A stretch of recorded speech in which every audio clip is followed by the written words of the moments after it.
Canada Nurseries has been here for 60 years. I am third generation and was started by my grandfather and my father. We now have the fourth generation in the business.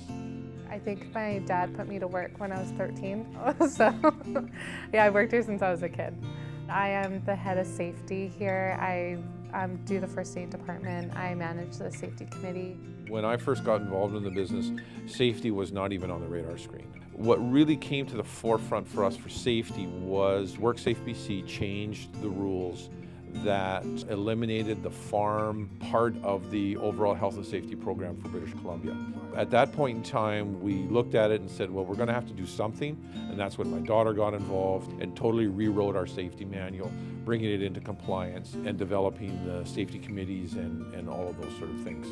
At that same time, we were working with FARSHA, the Farm and Ranch Safety and Health Association, and they kind of said, you know, we should probably update your safety manual because a lot of legislation has changed with agriculture. Agriculture is the third most dangerous industry in Canada. So we spend a lot of time with hazard assessments and then risk assessments and trying to identify, well, what if that happened? What could we do so that can't happen? On a tree farm, you think, oh, it's pretty basic, but it's amazing how many different things you really have to have in order and think of. Everything from forklifts to bobcats, skid steers, the big tractors, even the trailers, all the chemical handling. So we need to make sure we have proper storage facilities, proper handling procedures and disposal procedures. A lot of agriculture is family-based and the way of doing things is passed on from generation to generation. Engaging the employee is probably the most critical factor. So rather than directing a worker to do things a certain way, if they can come up with a joint conversation, they're far more likely to follow through with that. They don't want to get hurt. We don't want employees getting hurt. No one wants to work for a company that they feel don't care about them. They should feel comfortable and not feel that they're being put at any sort of risk. The most common injury that we have is repetitive motion. As a nursery with trees, we do a lot of pruning.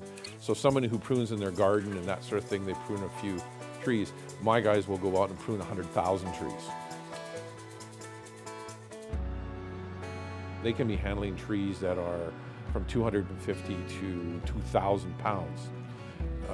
When one of those trees is swinging around, moving around, that sort of thing, they're either digging it or handling it. The opportunity for someone to be injured is quite high. Injuries impact individuals in different ways, and it can range from a fatality, which is a true tragedy, to somebody's inability to use their hands or their feet or something for a period of time, which impacts their productivity or perhaps even their ability to work at all. And so that really takes away from your entire life, not just your work life. We want them to go home the same as when they arrived. We don't want them going home with injuries. We don't want them to have down days because it's lost wages for them and it's also lost productivity for us. The vast majority of accidents and incidents that occur on a farm could be prevented. I am a firm believer in that farm safety is important and that we should try to protect not only ourselves but our workers as the best we can.